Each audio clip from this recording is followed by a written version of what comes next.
Bonjour et bonsoir, bienvenue sur Odyssée, sur les ondes de radio Good Morning Toulouse. Avec nous ce soir, nous retrouvons notre bien-aimé Simon. Bonsoir Simon. Bonsoir Thomas, merci de me présenter. Et je t'en prie, c'est un plaisir pour moi ce soir que de vous accueillir. Bonsoir François. Et bonsoir à tous et toutes. Bien le bonsoir. Et nous accueillons aussi Thomas Carpentier, qui, si je ne m'abuse, était avec nous lors de la saison 2, épisode 6. Bonsoir Thomas. Bonsoir à tous et bonsoir à toutes. Et donc pour les besoins de cette émission, je m'appellerai donc Tom, en effet, pour que vous puissiez nous reconnaître. Donc ce soir, nous allons avoir le plaisir d'aborder une émission un peu plus classique avec un énoncé de différentes actualités du spatial, un petit point space culture et nous finirons par un sujet, disons, débat entre nous, auquel vous pourrez participer comme toujours dans les commentaires ou nous faire tous vos retours.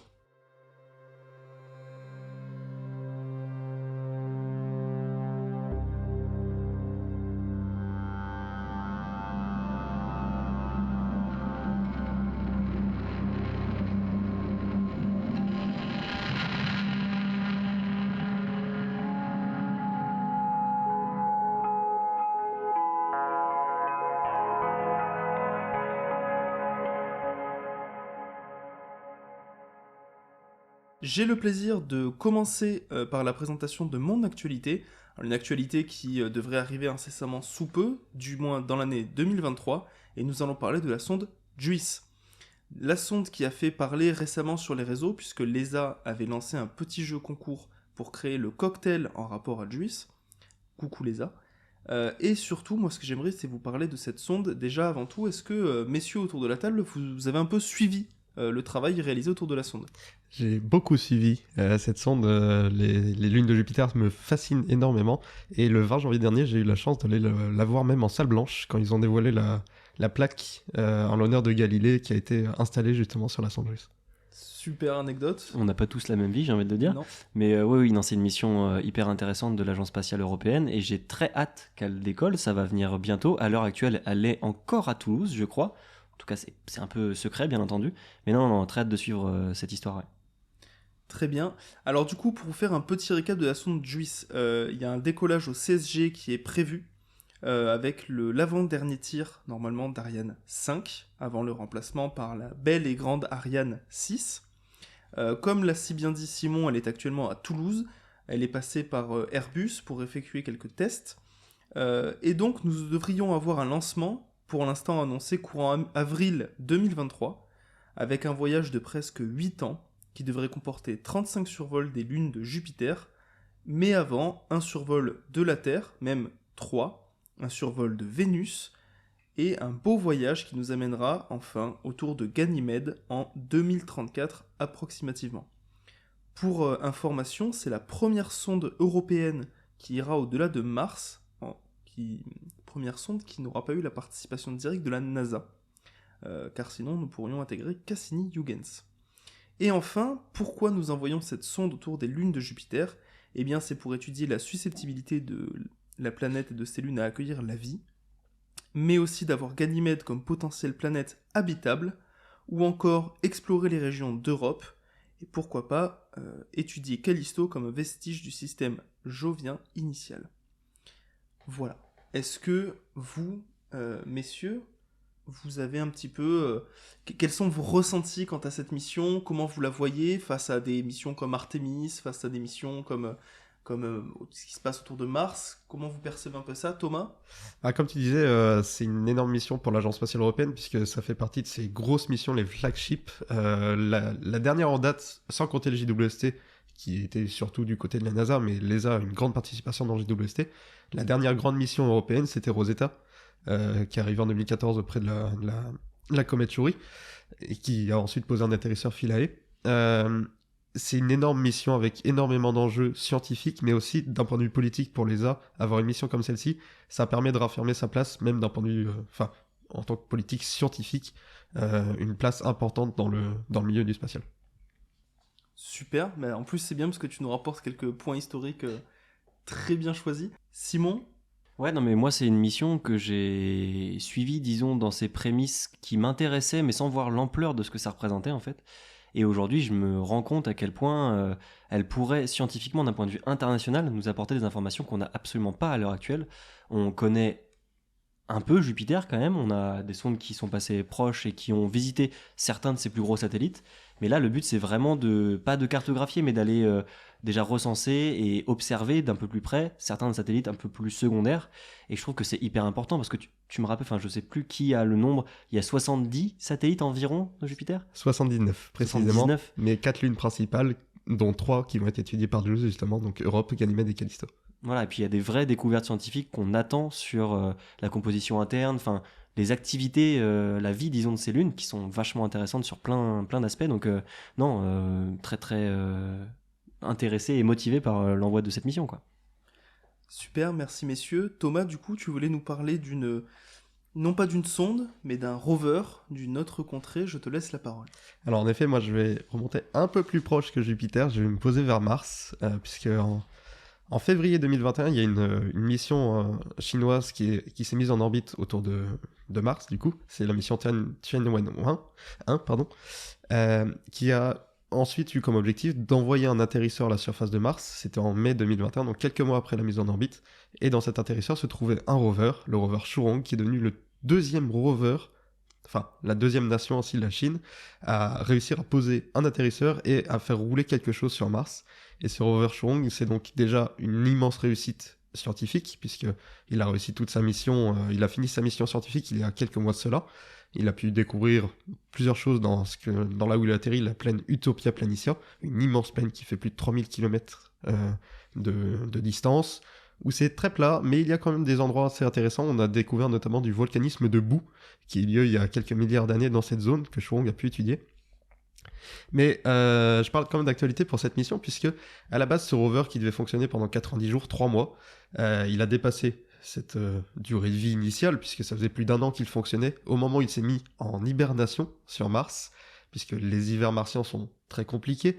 Quand il fait chaud sur Mars, c'est aux alentours de moins 20 degrés, donc quand il fait froid, c'est aux alentours de moins 140 degrés. Les rovers sont faits pour résister à ça, mais l'informatique et l'électronique est toujours difficile dans cet environnement-là. Et donc les Chinois l'avaient mis en hibernation le temps que l'hiver passe.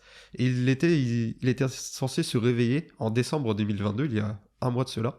Et malheureusement, on n'a toujours pas de nouvelles de Shurong. Donc il y a plusieurs hypothèses. Peut-être que Shurong a terminé sa mission pour de bon, on n'arrivera jamais à le réveiller. Peut-être que les tempêtes martiennes qu'il y a eu lieu au printemps, notre printemps à nous, le printemps terrestre, ont beaucoup trop recouvert ses panneaux solaires et donc il ne peut plus recharger ses batteries et donc fin de mission. Peut-être que qu'attendent les Chinois, c'est qu'il fasse un peu plus chaud sur Mars, puisque là justement c'est la fin de l'hiver, c'est le début du printemps martien, un printemps qui dure à peu près 300 jours sur Terre. Donc si on attend encore l'été pour le réveiller, c'est d'ici 1 an qu'il faudra encore l'attendre. Et donc voilà, il y a plusieurs hypothèses. Soit il est encore vivant, mais il faut attendre les bonnes conditions. Les bonnes conditions, c'est moins 15 degrés à l'intérieur du rover et 140 watts produits par jour par les panneaux solaires.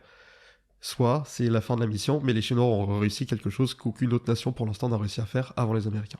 Donc c'est possible que la fin de mission de Shurong, qu'on ne souhaite pas, puisse être due à la même cause que la fin de mission d'Insight, qui serait que ces panneaux solaires seraient recouverts par la poussière martienne, qui est quand même, d'après ce qu'on en apprend, très présente et très gênante pour les missions liées dont l'alimentation est gérée par panneaux solaires, ou il y a d'autres potentialités. Est-ce qu'il y a, on va dire, des causes potentiellement plus probables dans ce qui est pour l'instant analysé, ou on n'en sait strictement rien et on a juste des pistes? Alors, le problème, c'est la communication chinoise, même dans le spatial, est chinoise, et donc on a quasiment aucune information.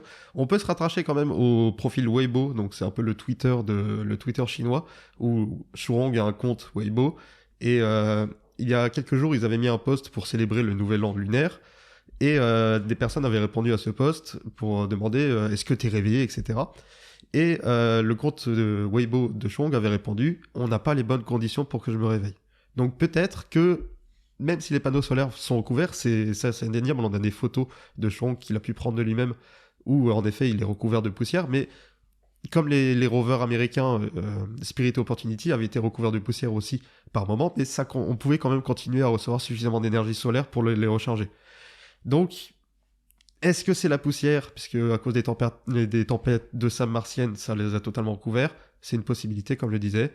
Le plus probable, selon moi, c'est les conditions de l'hiver qui sont sûrement trop rudes et l'avionique à l'intérieur du rover n'a pas dû supporter ces températures-là. Merci beaucoup Thomas pour cette belle actualité. François, tu voulais alors rester non loin de la Chine, mais nous aborder quelque chose d'autre. Je te laisse la parole.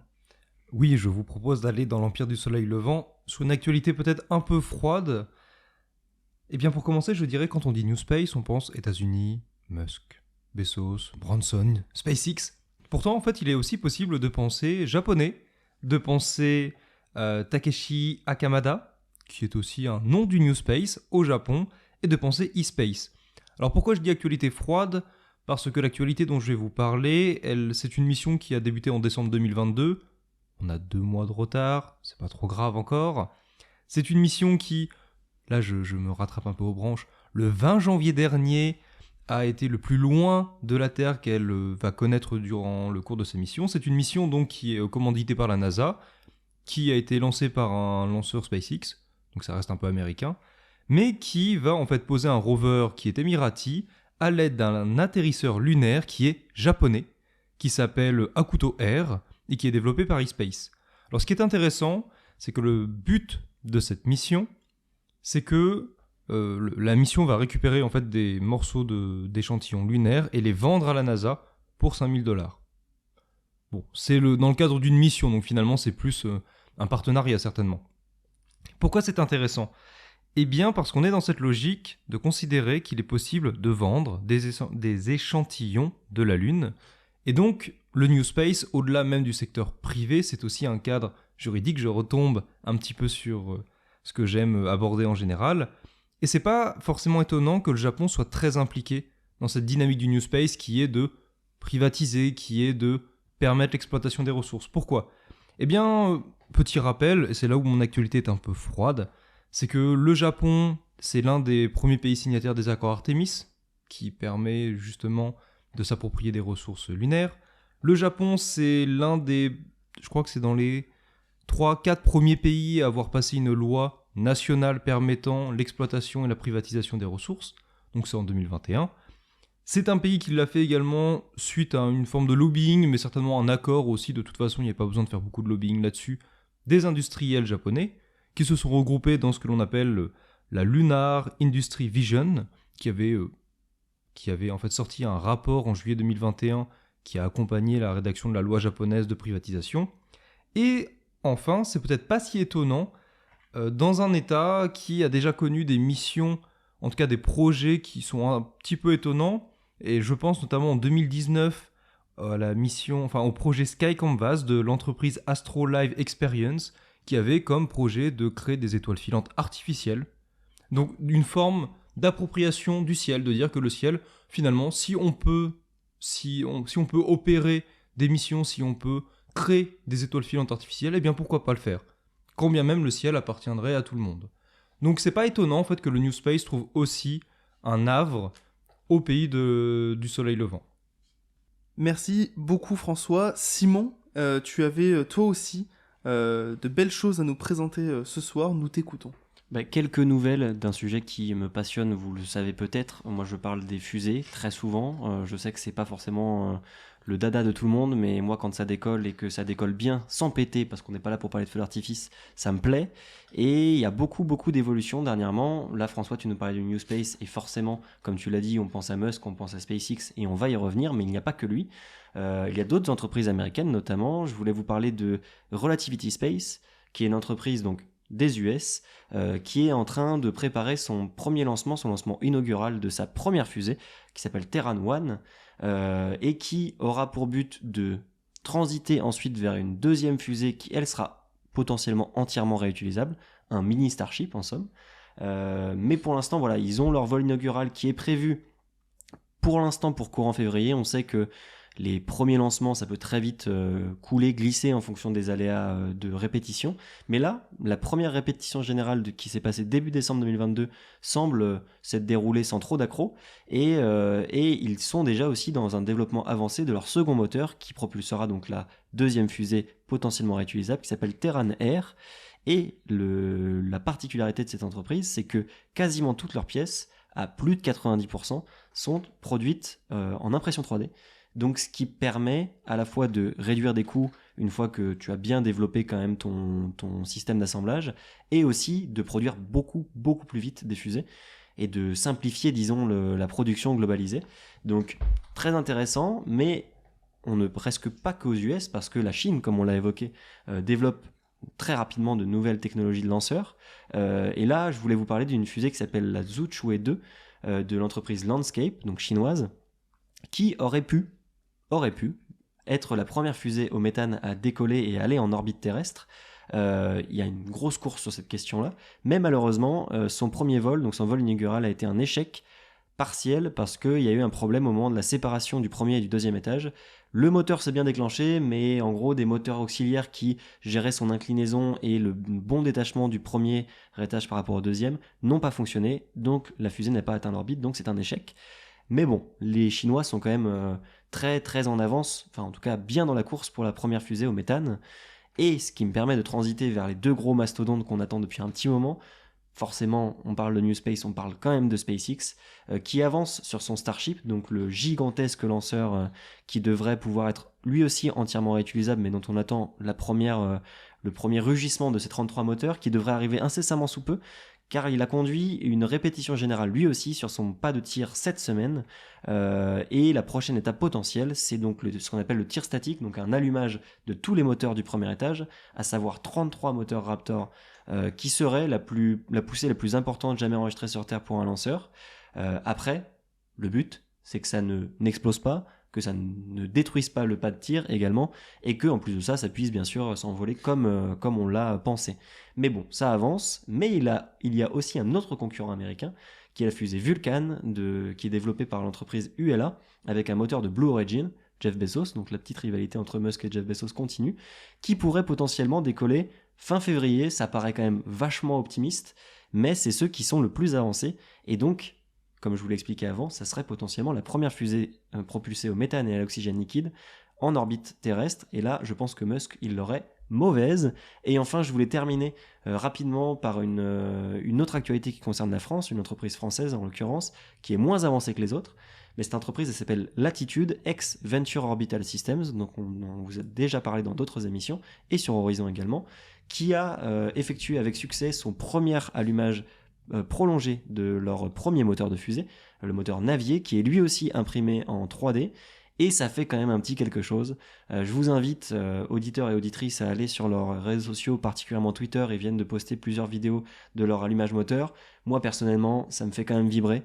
C'est une boule de feu gigantesque contrôlée, développée en France par des petits ingénieurs, et je dis petits parce qu'ils sont au début de carrière, et je pense que ça promet beaucoup pour la suite, très jeunes pour la plupart, et honnêtement, j'ai hâte de voir la suite. Ça devrait être un micro-lanceur qui devrait lancer des satellites nanosat, donc tout petits satellites de quelques kilos à quelques dizaines de kilos, à l'horizon 2025-2026. Enfin, pour l'instant, c'est encore très prospectif.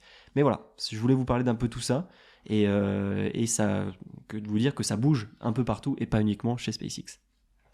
Du coup, bonne transition que je pourrais faire par rapport à Zephyr, justement, puisque il y a quelques semaines de ça, le CNES avait lancé un appel d'offres pour lancer justement des micro-lanceurs depuis un ensemble de lancements, l'ex-ensemble de lancements Diamant qu'il y avait au CSG, qui est devenu l'ELM, l'ensemble de lancements multiples, mais également micro-lanceurs en fait, puisqu'en fait plusieurs entreprises vont être sélectionnées après l'appel d'offres pour lancer des micro-lanceurs au CSG. Zephyr fait partie justement de ceux sélectionnés dans cet appel d'offres pour l'instant. Il y a plusieurs entreprises allemandes, espagnoles, avec le Miura 5 par exemple, qui sera aussi un micro-lanceur qui fera à peu près 30 mètres de haut, qui pourra envoyer plusieurs centaines de kilos. En tout cas, ça c'est sur le papier. Eux aussi, ils sont assez avancés dans leurs tests, mais ça va encore prendre plusieurs années avant que ça arrive. Merci beaucoup messieurs, merci beaucoup Simon pour cette superbe actualité. Et j'aimerais maintenant qu'on passe à une petite transition maison, en vous proposant un instant Space Culture.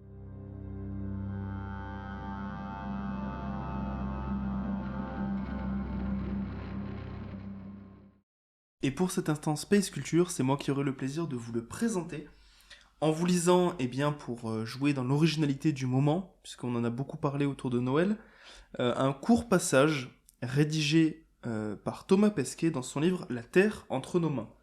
Plus particulièrement, nous allons nous rendre en page 265 pour parler de ce qu'il a intitulé le chapitre sur les frontières.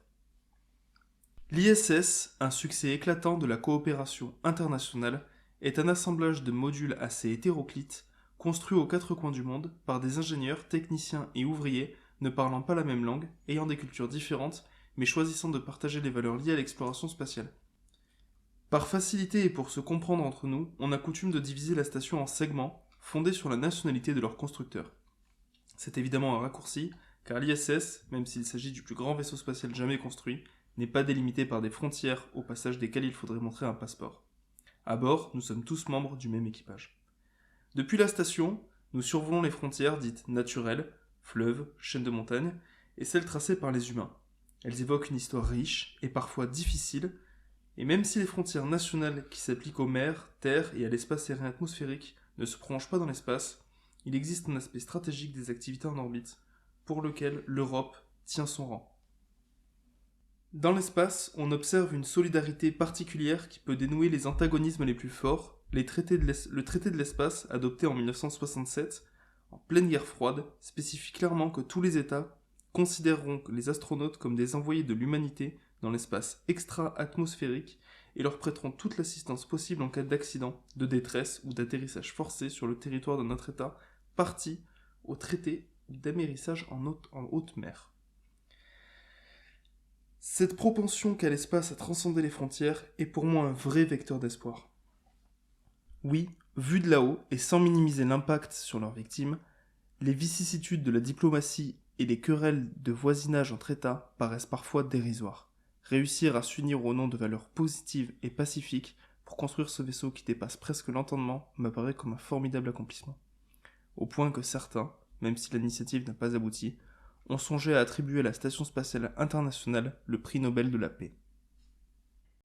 Eh bien, voici cet instant Space Culture qui se termine, et pour cette seconde partie d'émission, j'aimerais qu'on parle de la médiation scientifique dans le spatial par le prisme des musées.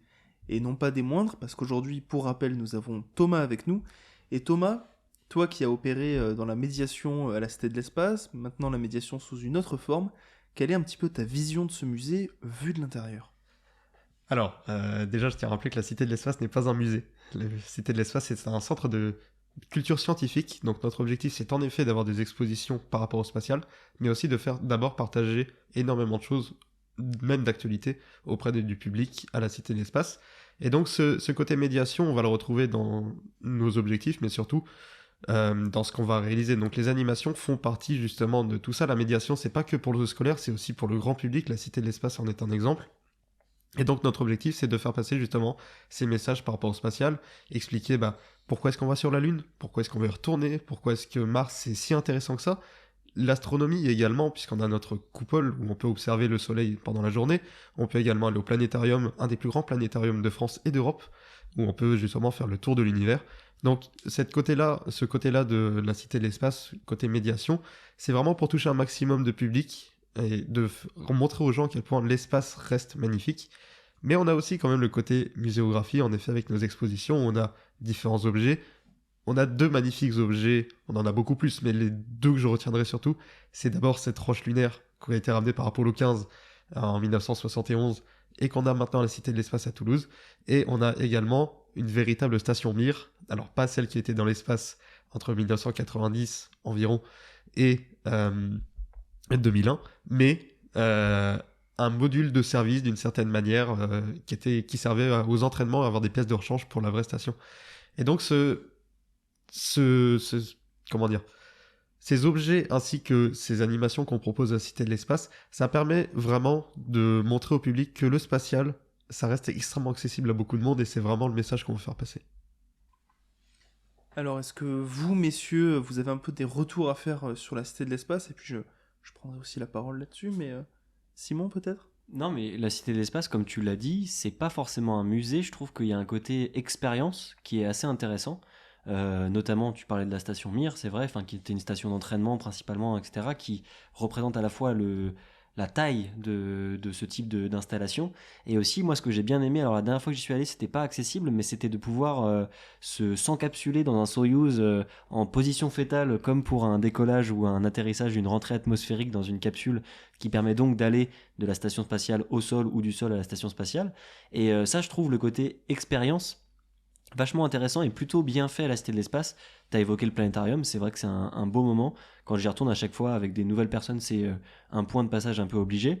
Il y a d'autres moments de médiation, disons, à la Cité de l'Espace qui, en tout cas pour moi, passent moins facilement parce qu'il y a beaucoup d'informations qui veulent être transmises. C'est normal, c'est vachement important.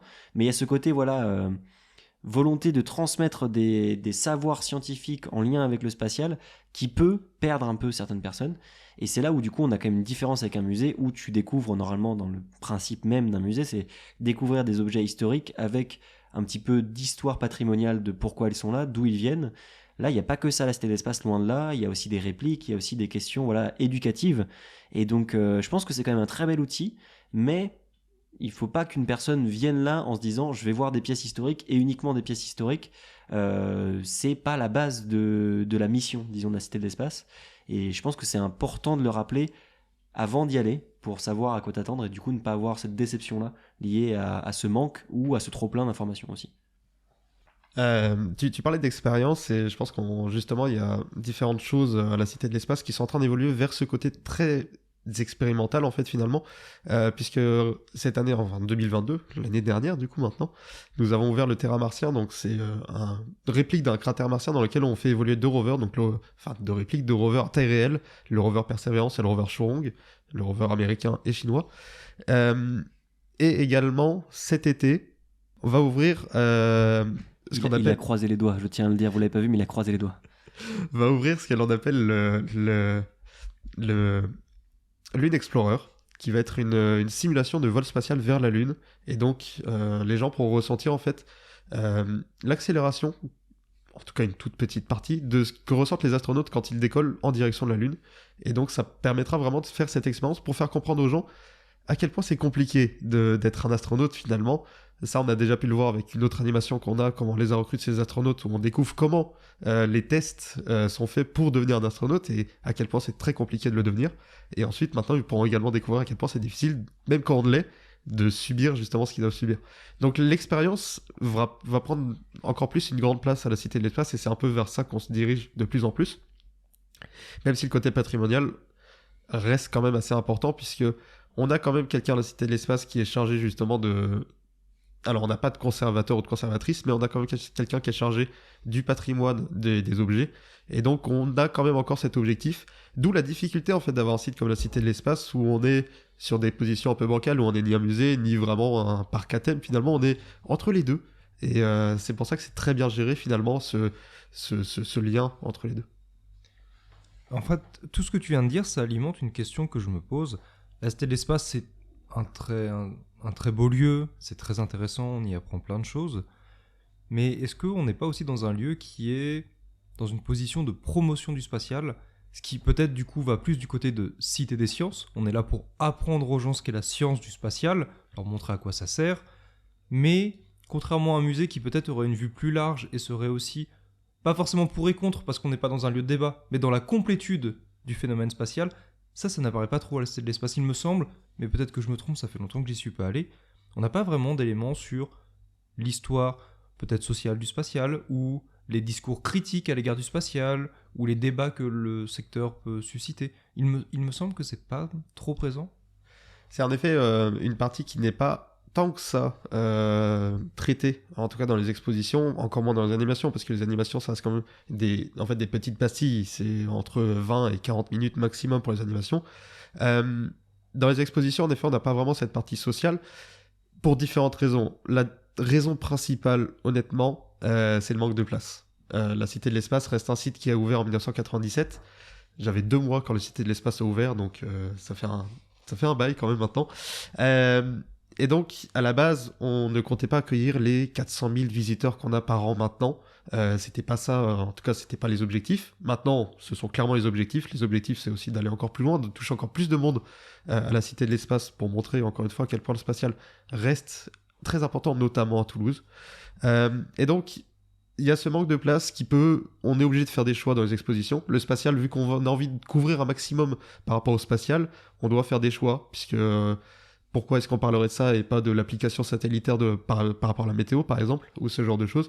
Donc il y a des questions de choix, il y a des questions de place, il y a des questions de public également, puisque la Cité de l'Espace, c'est aussi ça le grand défi qu'on a, c'est qu'on va toucher des gens qui ont 3 ans jusqu'à 93 ans. Si ce n'est plus, peut-être. Donc c'est toujours très compliqué de se retrouver sur cette fine ligne il faut qu'on touche un maximum de public et qu'à la fin de la journée, tout le monde ait eu ce qu'il a voulu voir à la Cité de l'Espace. Et donc c'est là aussi un grand débat, même en interne, sur comment est-ce qu'on gère ces expositions, qu'est-ce qu'on met dedans et comment est-ce qu'on les améliore. Moi, c'est vrai que... Alors, j'ai été à la Cité de l'Espace 2 fois, jusqu'à présent. Je compte bien y retourner d'ailleurs. Mais c'est vrai que... Alors, j'en ai gardé quelques points de souvenir. Déjà, c'est vrai qu'on sait que la Cité a quand même connu une phase Covid assez douloureuse au niveau financier. On le voit d'ailleurs notamment sur les animations extérieures. Je pense au système solaire la peinture était un peu vieillissante parfois. Enfin, c'est des points de détail. Mais en fait, ça fait une bonne transition. Et ce que je veux dire, c'est que on sent que la cité veut se renouveler, veut se moderniser, comme tu l'as dit, avec le sol martien, avec cette prochaine animation. Mais aussi parce que y a une orientation qui est un peu plus professionnelle, si je puis dire, événementielle. Parce qu'on a le Space Forum de la Tribune qui a lieu tous les ans là-bas, avec une mise en avant du New Space français, mais aussi européen. Et c'est très intéressant parce qu'il y a des conférences, parce qu'il y a des personnes comme le directeur du CNES ou comme Joseph Ascherbauer qui peuvent venir, qui peuvent prendre la parole, et d'autres astronautes. Donc c'est des grands événements que je trouve passionnants. Et alors, en fait, moi, finalement, là où je trouve ça un peu dommage, c'est qu'on appelle ça la cité de l'espace. On retrouve beaucoup de choses pour le public, pour le grand public, pour les enfants, pour une éducation spatiale de base, de départ, une orientation professionnelle.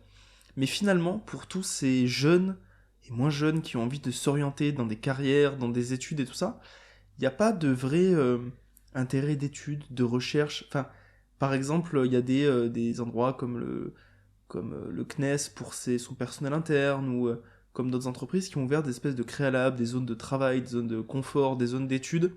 Et je trouve que c'est hyper intéressant. Et honnêtement, moi, avant d'arriver à Toulouse, quand on me disait Cité de l'espace, je pensais que c'était pas, comme tu l'as dit, ce n'est pas un musée. Mais je pensais que c'était au-delà de ça, je pensais que c'était une vraie cité du spatial, en fait. Où on pouvait venir, interagir, entrer, consulter des ouvrages. Et moi, c'est ça qui a un peu, peut-être un petit peu cassé ma magie de jeune naïf, et qui fait qu'aussi on l'apparente beaucoup à un musée. Alors en effet, la Cité de l'Espace n'a pas de vocation de recherche. On n'est pas là, on ne finance pas de thèse, etc. C'est d'ailleurs également un de mes premiers rapports à la Cité de l'Espace en 2020, quand j'avais demandé est-ce que vous pouvez faire financer quelque chose comme recherche, et qu'on m'a dit ce n'est pas du tout notre objectif. Je l'ai appris à ce moment-là. Donc en effet, la Cité de l'Espace n'a pas cet objectif-là. Vraiment, notre objectif, c'est parler à un maximum de public, que ce soit en scolaire, comme en entreprise. En effet, on a beaucoup d'événements, même en entreprise. On a énormément d'événements liés au spatial. Tu parles du Space Forum, mais il y a plein d'autres événements. On a reçu Thomas Pesquet en juin de l'année dernière. On a, en 2018, il y avait eu le 30e congrès des astronautes internationaux. Donc, on avait une centaine d'astronautes internationaux qui étaient à la Cité de l'Espace, même des figures dans l'histoire du spatial qui étaient là. On a plein d'événements comme ça, d'autres qui vont encore arriver cette année. Je peux pas trop en parler, évidemment, mais il y en a plein qui vont arriver cette année. Voilà, il y a plein de choses qui se passent à la Cité de l'Espace. La recherche, ce n'est en effet pas pour nous. Par contre, on est là également pour faire le lien entre justement ces laboratoires de recherche et le public. On a le CNES avec nous, on a l'IRAP, on a l'OMP, on a le Logos, on a énormément de laboratoires qui sont là avec nous. Donc, on peut faire ce lien, on peut essayer de justement reconnecter les gens et potentiellement les étudiants vers ces laboratoires-là. Moi, j'ai juste une petite question en faisant un tour de table de 30 secondes. Je l'ai un peu fait comprendre sur moi ce que j'aimerais, mais vous, en quelques instants, qu'est-ce que vous feriez si tout vous était possible pour donner un coup de boost, un coup de fouet, un coup de paillette à la Cité de l'Espace? Simon? Moi, en tant que fan de l'ingénierie spatiale aussi, j'aurais tendance à dire voir de très beaux objets liés à l'histoire de la conquête spatiale, enfin de l'exploration spatiale d'un point de vue plus général, que ce soit des pièces de lanceurs, que ce soit des répliques de sondes, des pièces, enfin des bouts, disons, d'astéroïdes lunaires, martiens, etc. Enfin, il y a déjà un peu de tout ça à la Cité de l'Espace, mais le mettre encore plus en avant. Et après, mine de rien, ce qui permet de toucher quand même les gens, et particulièrement les jeunes, etc., ça reste l'événementiel en général.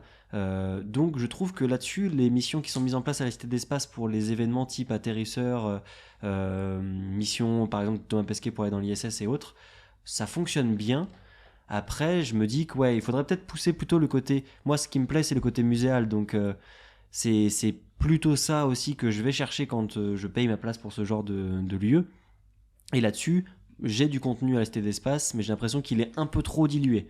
Donc, si je pouvais voir des pièces qui auraient, par exemple, même fonctionné, des moteurs qu'on aurait récupérés en mer, enfin, je sais, c'est des exemples bêtes et méchants, mais ça pourrait me plaire, je pense. Ok, François, à froid. Deux éléments.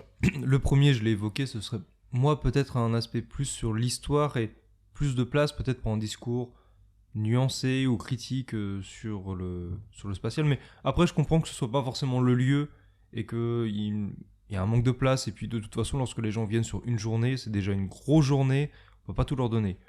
Deuxième élément, si j'étais un tyran qui va au-delà de la Cité de l'Espace, je ferais venir le métro à la Cité de l'Espace parce que c'est pas facile de s'y rendre quand on n'a pas de voiture. Bientôt, je crois.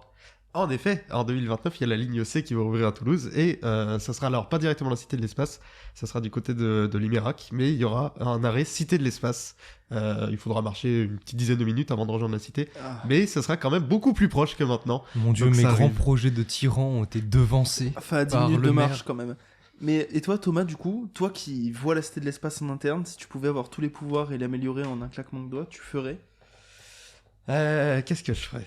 Il y a beaucoup de choses à faire, encore une fois, et ça continue de se faire. Et on a une équipe qui est quand même très compétente dans beaucoup de services, donc de toute façon, il y a peut-être certaines choses que je vais dire qui seront réalisées demain. Bon, peut-être pas demain, mais je pense que déjà, il faudrait recentrer vers l'astronomie. C'est un des grands manques qu'il y a à la Cité de l'Espace, même si on a la coupole, même si on a le planétarium. L'astronomie, c'est, pour moi, le cœur de l'espace, c'est ma passion, l'astronomie, mais avoir un accès un peu plus facile à l'astronomie à la Cité de l'Espace, c'est peut-être des projets qui vont arriver, ça je ne suis pas au courant, si ça arrive, tant mieux.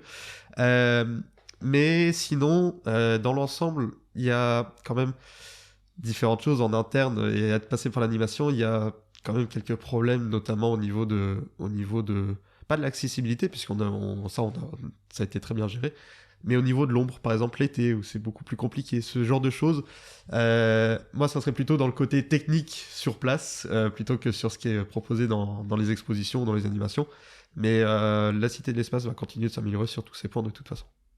Non, t'as raison, c'est vrai que c'est un point bête et méchant que t'as évoqué, mais l'été, quand t'es à la Cité de l'Espace, quand t'es dans le côté parc, donc pour ceux qui ne connaissent pas, il y a vraiment des expositions qui sont dans les bâtiments de la Cité de l'Espace.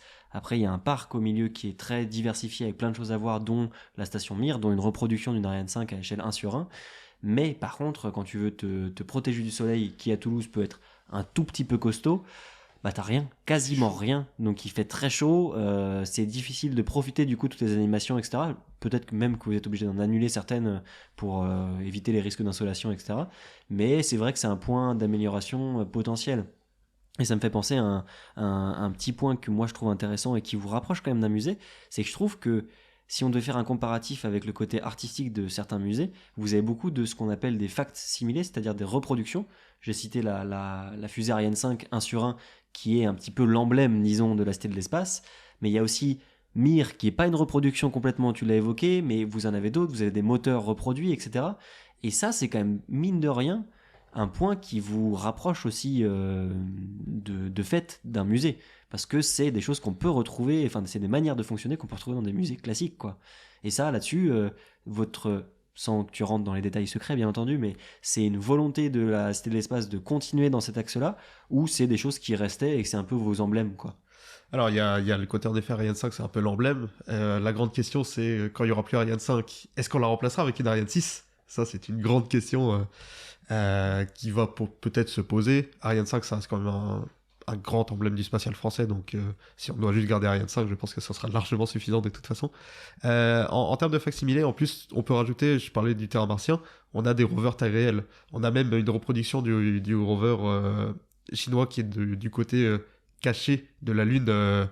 On a sa reproduction, alors lui n'est pas motorisé, mais on a quand même une reproduction. On a beaucoup de reproductions puisque ça permet quand même de montrer au public, c'est quoi la taille d'un objet spatial? Est-ce que c'est si grand que ça finalement, ce qu'on envoie dans l'espace? À part les fusées où on peut voir une fusée qui fait 50-30 mètres de haut, mais au final, ce qu'on envoie, un rover, Persévérance fait la taille d'une voiture. Alors c'est beaucoup pour un rover. Quand on voit la taille, Sojourner c'était une boîte à chaussures il y a 20 ans, 25 ans. Mais c'est aussi pour montrer aux gens à quel point le spatial, finalement, c'est des objets qui sont très petits, très fins, et tout est calculé pour faire rentrer là-dedans, justement. Donc ça fait aussi partie, en effet, les facsimilés, de rappeler à quel point l'espace, c'est très fin comme domaine. Mais je m'interrogeais, en fait, petite question à vous tous, chers messieurs, où est-ce que vous avez connu, vu, appris sur le spatial en termes de dans des musées, des expositions, en dehors de la Cité de l'Espace? Eh ben, très honnêtement, moi, ça a été par Internet, par les livres, mais peu par des musées. Parce que finalement, le seul musée, même si ce n'en est pas un, que j'ai fait, c'est la Cité de l'Espace. Et j'en profite pour rebondir sur ce qu'a dit Simon, qui est très vrai. La Cité de l'Espace, j'aime y aller, j'aime passer du temps à lire des étiquettes sur des choses du spatial, mais c'est tellement dilué, et il y a tellement d'informations qu'en fait, je pense qu'à chaque fois que j'y vais, je lis et je me consacre sur un sujet, mais j'arrive pas à tout suivre et tout ça. Mais à part celui-là, je n'en ai pas fait d'autres. C'est vrai que de toute façon en France il n'en existe pas tant que ça. On a rapidement évoqué le musée de l'air et de l'espace qui est à Paris, qui lui est vraiment un musée, mais pas que sur le spatial d'ailleurs, aussi sur l'aviation. Sinon moi, les premiers éléments spatiaux, disons, que j'ai vus en musée, ça devait être des météorites dans des musées d'histoire naturelle, quels qu'ils soient, à Nantes notamment, mais aussi à Toulouse. Et c'est tout, je pense, hein. C'est vraiment les premiers liens avec le spatial. Un de mes rêves, mais là c'est plutôt dans le futur, pas dans le passé, ça serait de visiter les musées spatiaux américains et russes, parce que j'aimerais beaucoup. Alors russe c'est peut-être un peu plus difficilement accessible, en tout cas à l'heure actuelle, mais le musée du Kennedy Space Center par exemple, là vraiment il y a toute l'histoire du spatial américain qui va avec, et là tu vois des objets qui ont volé, tu vois des navettes spatiales, etc. Ça me plaît beaucoup, mais il y en a pas en France, à part le musée de l'air et de l'espace, qui n'est pas dans cette mission-là, disons. Mais sinon, c'est vrai que c'est quand même, en tout cas je trouve, avec une connaissance sûrement limitée, mais assez rare, en France et en Europe peut-être. Et je pense même que ce sont plutôt les planétariums qui en fait occupent cette position de vulgarisation de ce qu'est l'histoire du spatial. En tout cas, moi, de là d'où je viens, si on s'intéresse au spatial, on va au planétarium. Les planétariums, il y en a énormément en France finalement, et de taille très variable. Le plus grand en France, c'est la coupole qu'il y a dans le nord-est de la France. Et il y en a certains, c'est des planétariums qui vont bouger en fait. C'est des planétariums qui ont 15 places, qui sont gonflables. Mais en effet, ça permet de toucher un maximum de public aussi. Un peu partout, à des endroits justement où si on peut pas aller à Toulouse ou à Paris pour aller voir le musée de l'espace, on a nulle part où aller pour parler de ça. Parce qu'en effet, en France, on reste quand même assez unique. La Cité de l'Espace, on est unique dans notre genre. Même en Europe, on est peut-être pas unique, mais en tout cas, on est quand même le centre européen là-dessus. Et après, oui, en effet, aux États-Unis, il y a le Kennedy Space Center. Il y a aussi de l'autre côté, côte ouest, au JPL, il y a aussi une sorte de musée où on peut accéder à certaines choses. Et après, à part ça, c'est assez limité. Alors, côté français, en dehors de l'Hexagone, on va avoir le musée de l'espace à Kourou qui va rouvrir en mars 2024, donc l'année prochaine, où là, c'est réellement un musée. Et là, vraiment, il y a ce côté, on parle vraiment d'histoire, et pas que du spatial comme on l'entend, parce que je vais pas rentrer dans les détails, mais en Guyane, le grand problème, c'était l'installation du centre spatial guyanais, puisqu'on a exproprié des gens, etc. Eh bien, là, on va avoir une histoire sociale de ces expropriations et expliquer ces choix-là et comment ça a été réalisé. Ça fait partie des expositions. Des questions mémorielles, là, vraiment. Ouais, totalement mémorielles. Ok. Moi, en mot de conclusion, je trouve que c'est vachement intéressant l'ouverture que tu as donnée. Le côté mémoriel, c'est aussi ça qui me plaît beaucoup et qu'on retrouve peut-être pas énormément à la Cité de l'Espace, mais c'est pas son but, encore une fois, donc c'est pas du tout un reproche. Mais c'est quelque chose c'est une expérience différente de celle proposée à la Cité de l'Espace qui, moi, me plairait beaucoup de découvrir à la fois dans les musées américains, russes et potentiellement guyanais, français à Kourou dans les années prochaines. Mais il y a aussi ce côté, voilà. Il y a la technique qui me plaît beaucoup, mais un truc qui me manque aussi, peut-être dans ce que j'ai visité pour l'instant, c'est l'histoire de la science faite avec le spatial. Et ça, vraiment, c'est quelque chose c'est une piste d'amélioration pour tous les lieux, disons, de culture scientifique liés au spatial, scientifique et technique, qui, moi, voilà, c'est un but que je veux dans la vie, c'est d'en apprendre plus aussi sur l'histoire de la science avec l'espace. Eh bien, messieurs, sur ces belles paroles, je pense que se clôture notre épisode 4, que nous avons bien orienté vers la Cité de l'Espace pour ce débat, mais finalement, c'était très intéressant.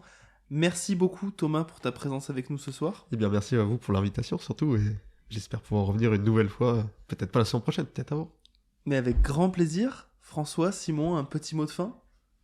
Eh bien, écoutez, c'était un plaisir d'accueillir Thomas avec nous. Et puis, à la prochaine.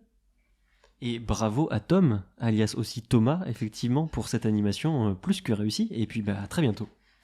Merci à vous toutes et à vous tous qui nous écoutez sur les ondes de Radio Good Morning Toulouse, via Odyssée et en lien avec Horizon. Et je vous souhaite à vous tous une très bonne soirée, une très bonne journée et à très bientôt.